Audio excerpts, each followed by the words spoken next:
We technically have one lap from last year because our team captain walked around the track with it, not knowing the tracker thing was in his pocket. So officially we have completed a lap. Stressful and busy, I think, are different things. If we're looking for really under pressure, are we going to get it done? I would say that month or two leading up before the deadline. But we are truly working around the clock for all 2 years. It's not like we're sitting on our butts, picking our noses during 2025 and 2024. I mean, we're putting the time in, but I'd say the stress really comes when we have to get the car ready for unveiling and to show it off to our partners.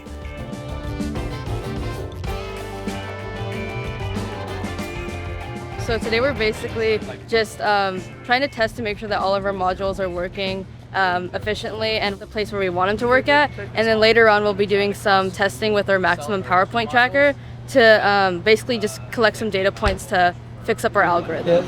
You might want to check the bypass diode, see if that's the problem. If the bypass diode is shorting, then that could be it. Our cells give off a different current based off of the irradiance, so basically like the sun intensity. And so what they're working on over there is making sure that our irradiance sensor is working properly so that we can make sure that the irradiance is in relation to the current that we are getting from these cells. Yeah, 89 millimeters. New record. Yeah. Is that like good? If our car is there at unveiling, that means that all my work is done because all my work is related to the shell. And if the shell's on the car, that means we're good, and that'd be amazing, right?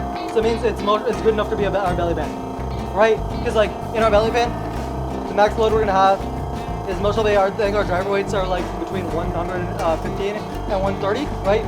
They'll be like jumping on us, so like 260, 300 pound force. If we can take that much, it's more than good enough to be our belly band. Last year we only had the shell and it was like incomplete, barely any livery on it. So this year we're actually gonna have the completed car and everything should be like actually working. So it's gonna be much nicer to show like the full work of our efforts in comparison to what we showed last year. We had like a little thing going on between power systems and battery protection system to see who can eat the biggest burger. And one of them managed to eat a 12 by 12, which is 12 meat patties and 12 cheese slices. I don't even know how you eat that. Yeah, I don't know how he ate this. Like, how do you like hold it? He finished it in 20 minutes, I think. That's insanity, bro. A lot of what I do is designing PCBs, so that's designing the printed circuit boards that go into our car. And then right now it's a lot of integration, so figuring out how to actually connect stuff together, doing subparts of the wire harness, some of the high voltage stuff. So as a solar car team, obviously we have a solar array, and that's the only way that we're able to charge our batteries. So the way we do that is we use a device like this.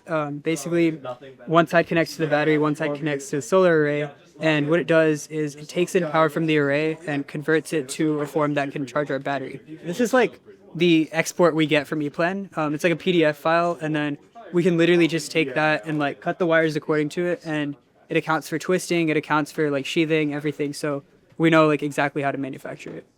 Some of the main things I've learned is just like a lot of design principles and how to sort of approach a project, figuring out where my requirements are, what I need to do for a specific project, and then how to sort of spec certain components for a project, who the various stakeholders are, just communicating with everyone who needs to know what's going on. But yeah, like both the technical side and then also like the communications, like soft skills kind of side.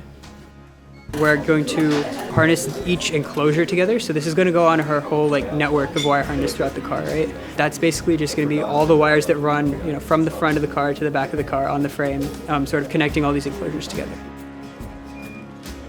I mean, at times, yeah, it has been difficult. There have been some late nights, more towards like the later part of that. But I think just in general, everyone's on the same page as a team, and we're all here because we're sort of dedicated to seeing our car through and seeing the success of Daybreak. All in all, on behalf of the entire Longhorn Racing family, I want to extend a big, big thank you to everyone here today for all you've made possible for this team. How do you feel as far as being prepared for unveiling? I mean, it's definitely a step up from last year. We have wheels on the car, all of our partners are ready, and we have a complete livery this time. So I think we're in a good spot, and definitely going a lot more confident this year into unveiling than last.